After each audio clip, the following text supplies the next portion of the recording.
ಹಾಸನ ಜಿಲ್ಲೆಯಲ್ಲಿ ಮಾರಕ ಡೆಂಗ್ಯೂ ಮಹಾಮಾರಿ ಆರ್ಭಟ ಹೆಚ್ಚಾಗಿದ್ದು, ಶಂಕಿತ ಡೆಂಗ್ಯೂಗೆ ಮತ್ತೊಂದು ಬಾಲಕಿ ಬಲಿಯಾಗಿರುವ ಘಟನೆ ಹೊಳೆನರಸೀಪುರ ತಾಲೂಕಿನ ದೊಡ್ಡಹಳ್ಳಿ ಗ್ರಾಮದಲ್ಲಿ ಶುಕ್ರವಾರ ಬೆಳಗ್ಗೆ ನಡೆದಿದೆ.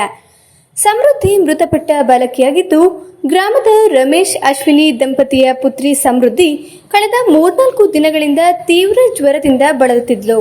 3 ದಿನದ ಹಿಂದೆ ಹಿಮ್ಸ್ಗೆ ದಾಖಲಾಗಿದ್ದ ಬಾಲಕಿ ಬಳಿಕ ಬಾಲಕಿ ಚೇತರಿಸಿಕೊಳ್ಳದ ಹಿನ್ನೆಲೆಯಲ್ಲಿ ಪೋಷಕರು ಮೈಸೂರಿನ ಅಪೋಲೋ ಆಸ್ಪತ್ರೆಗೆ ದಾಖಲಿಸಿದ್ರು. ಆದರೆ ಚಿಕಿತ್ಸೆ ಫಲಕಾರಿಯಾಗದ ಸಮೃದ್ಧಿ ಸಾವನ್ನಪ್ಪಿದ್ದಾರೆ. ಒಂದು ವಾರದಲ್ಲಿ ಹಾಸನ ಜಿಲ್ಲೆಯಲ್ಲಿ ಶಂಕಿತ ಡೆಂಗ್ಯೂಗೆ 4 ಬಾಲಕಿಯರು ಬಲಿಯಾಗಿದ್ದು, ಹೊಳೆನರಸೀಪುರ ತಾಲೂಕಿನಲ್ಲೇ 3 ಬಲಿಯಾಗಿರುವ ಘಟನೆ ವರದಿಯಾಗಿದೆ. ಸ್ಥಳೀಯ ಹಾಗೂ ನಿಖರ ಸುದ್ದಿಗಾಗಿ ಸಬ್ಸ್ಕ್ರೈಬ್ ಆಗಿ ಬೇಮಾ ವಿಜಯ ಡಿಜಿಟಲ್ ಯೂಟ್ಯೂಬ್ ಚಾನೆಲ್ ಹಾಗೂ ಪಕ್ಕದಲ್ಲಿ ಕಾಣುವ ಬೆಲ್ ಐಕಾನ್ ಕ್ಲಿಕ್ ಮಾಡಿ ಕ್ಷಣ ಕ್ಷಣದ ಅಪ್ಡೇಟ್ಗಳನ್ನು ಪಡೆದುಕೊಳ್ಳಿ.